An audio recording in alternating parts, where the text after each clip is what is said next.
Good morning. How the devil are you doing this fine day? Me, still preferring the company of dogs to the company of humans, if I'm being completely honest, so nothing new there. Today's show is an eclectic mix that takes in massive blasts, unique excavators, huge logistics, enormous cups of tea, and man-made tropical storms. No, really, without further ado, let's roll that intro.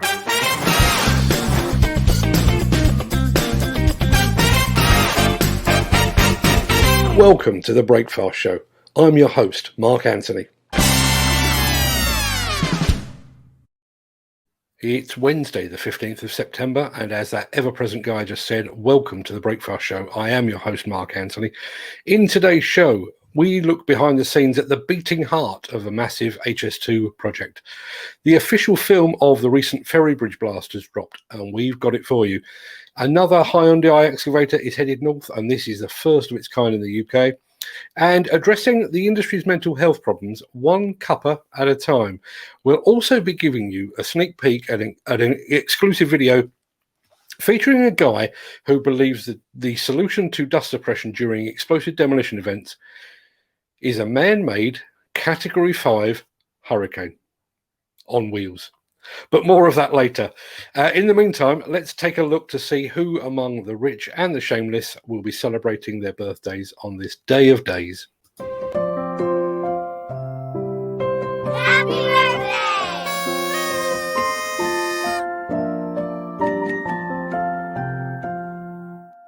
It's many happy returns to Marco Polo, explorer and possibly the inspiration behind the mint with the hole, to posh crime author Agatha Christie, and to gruff actor Tommy Lee Jones. Happy birthday also to Hall of Fame quarterback Dan Marino, to comedian Jimmy Carr, and to actor Tom Hardy.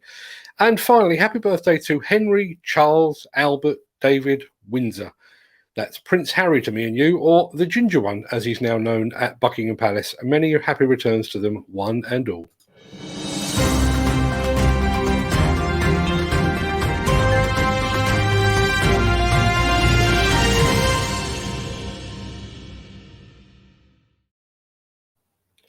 I think we all know that HS2 is a mammoth project, but some of the latest statistics reveal just how mammoth. As an example, the construction of the tunnels will involve the movement of an astonishing 5.6 million tonnes of material. And that's just in London.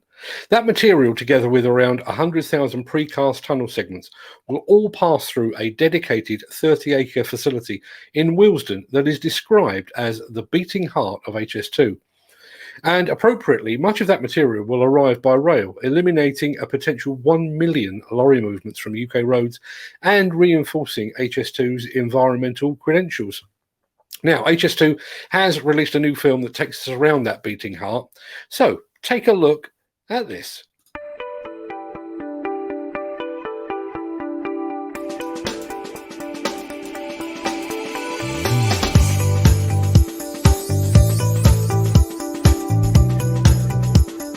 The HS2 operation here is over 26 kilometres, 22 operational sites. The logistics hub is right in the middle. It's the beating heart of the HS2 operation. The biggest challenge is that our sites are right in the middle of London. London, one of the most condensed cities in the world. Lots of people, lots of roads, lots of traffic. The main reason for the logistics hub is to deal with the material coming to and from 4 of our 6 main TBM tunnel boring machine drives. So that's taking earth away from those tunnelling activities and transporting tunnel segments in the opposite direction to form the tunnels. Importantly to us is what's the best environmental and community impact outcome. Something like 5.6 million tonnes of earth has to move away from this site. We're removing something like 1 million HGV movements from the streets. So there are 4 main activities that are producing the earth that we have to move away. So firstly, the Old Oak Common station development and the tunnel drive that goes from that station development towards Euston. We also have to move the material away from the Victoria Road crossover box and the tunnel drive that goes from that side of the operation towards Northolt. There are 3 locations identified to move the earth by rail to. So Barrington in Cambridgeshire, Rugby and Cliff in Kent, and those sites have all been chosen because the material will go to beneficial reuse. So at some point, development will happen at all of those sites.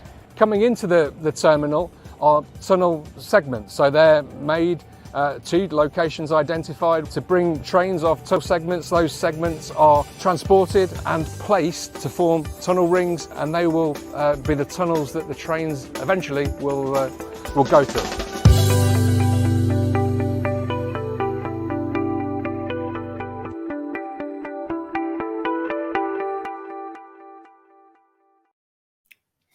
That London logistics hub sits on the old Freightliner terminal site that first opened its doors way back in 1967. It went on to become one of 9 regional freight terminals developed specifically to handle Channel Tunnel intermodal traffic, but eventually went into disuse in 2005. It's amazing to note that this one site has now been involved in the creation of not 1, not 2, but 3 operations that reimagine travel here in the UK and beyond.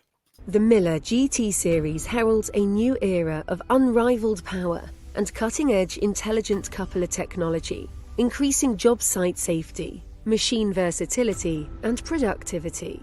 It's the added versatility that you need at the value you can afford. To find out more, visit millergroundbreaking.com.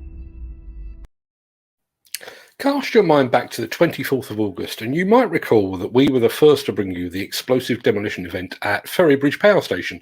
Now, as everyone here in the UK knows, Ferrybridge was or is a Keltbray project, but the responsibility for the Big Bang itself fell to American Master Blasters at CDI. Fast forward a few weeks, and CDI have now released their own film that takes us up close and into the action and shines a light on the sheer precision of a controlled explosive demolition of this magnitude. Check this out.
I said it at the time, but I'll say it again. Congratulations to everyone involved in that stupendous blast.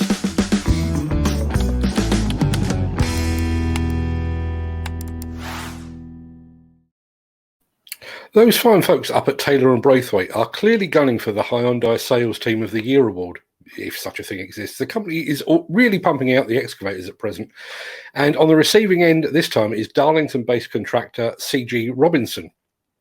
And the machine is the first of its kind to make landfall here in the UK, a Hyundai HX210A, which Hyundai describes as a slimmed down version of the HX220A.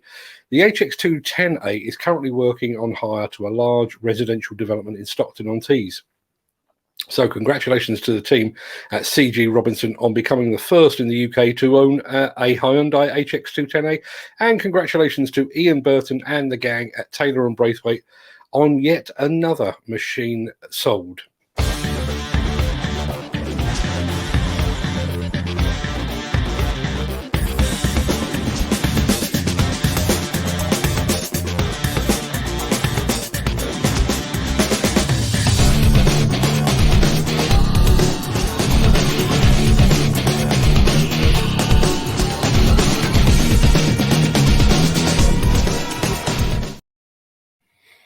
Have you ever looked at an explosive demolition event and thought, wow, that was impressive, but what about all that dust? I know I have, and last night I spoke to someone else that has too. This is an issue that's been targeted before, of course. There is a system that effectively uses a timed fountain to blast water into the air to hopefully trap the dust particles and bring them safely back down to Earth. But the man I spoke to last night is thinking bigger, much bigger. We have kept people waiting long enough. What exactly is this solution that you devised?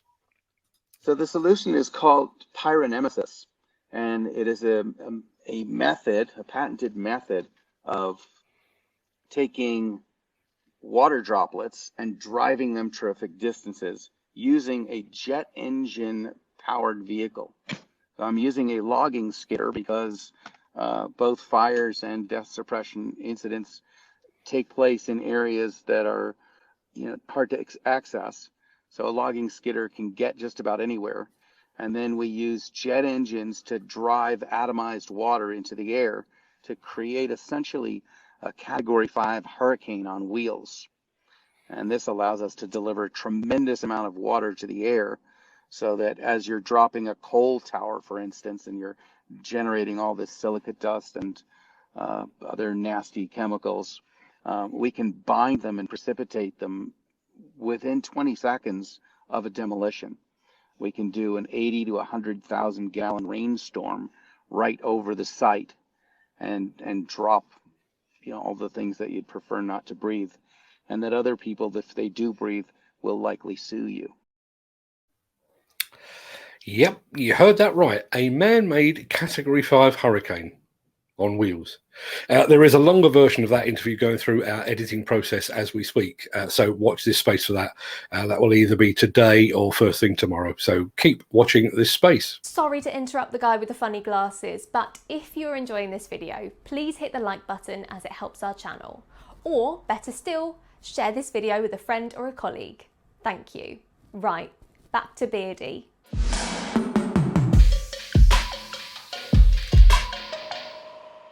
The demolition industry is being urged to get involved with the Big Brew, a new national campaign to highlight the mental health crisis within the construction industry. The Big Brew will officially start on the 1st of October and will encourage tradespeople to connect and talk over a cuppa in a bid to remove the taboo around mental health across the construction industry. The event is the brainchild of national construction charity Band of Builders, or Bob for short. Bob is actually organising a range of events on construction sites and at builders merchants up and down the UK to encourage people within the industry to come together to discuss mental health issues and to support one another. The initiative is also being supported by the likes of Jewson, DeWalt and JW Grant. The campaign comes amid a mental health crisis within the industry, with the suicide rate of UK construction workers estimated to be as high as 2 people every day. UK construction workers are also nearly 3 times more likely to die by suicide than their counterparts in other industries. Other figures show that in the UK alone, more than 400,000 working days were lost to mental health issues in 2018. Mental health issues cost the UK construction industry approximately £37 billion every year. A survey in 2019 found that 90% of construction managers said they had struggled with their mental health. Peter Cape, Big Brew lead at Bob, wants to encourage tradespeople to get involved. It's so important that members of the construction community look out for each other, including talking about mental health or looking for the telltale signs that fellow workers may be struggling. And what better way to do it than over a brew, especially a big one? Couldn't agree more. All of my problems are resolved over a brew. Now, although we are still ironing out the details, and although the official launch is still a little way off, we are planning to help support this initiative, partly because I've had my own mental health issues in the past, which I've spoken about quite a lot, just as importantly, because I love nothing more than a cup of tea. Those of you that watch this Dog and Pony show with any regularity will know that we now have an extended show each and every Friday, during which I open up the airwaves for questions, comments, and for you to take part in what I've been laughingly calling the after party. However, since I usually do this bit of the show with a mug of tea in my hand, we are hoping to rebrand that after party as the Big Brew. I'm hopefully speaking to the folks at Band of Builders later today, so all things being equal, this Friday will mark our first official Big Brew. So I hope you can join us for that. That pretty much wraps up today's show. I'll roll the outro in just a second before jumping over into the chat to see what's on the menu today. I'll be back here on the morrow, same time, same place, for more of this old stuff and nonsense. If you can't wait that long, I'm going to be live on Instagram at noon today for our weekly No Agenda show, so I hope you can join us for that. No script as per usual, although skill shortages and the number of vacancies in the industry is going to be a hot topic, I would imagine. So join us for that if you can. Just one other quick point. Virgin Media has notified me that they are doing essential maintenance on my local broadband tomorrow. All things being equal, I should still be here as usual, but if I'm not, please don't take it personally. It will be beyond my control. Until then, have a great day. Stay safe. Look after yourself, your family, your friends, and your colleagues. Let's roll that outro, and then I'll see what everyone's got to say for themselves.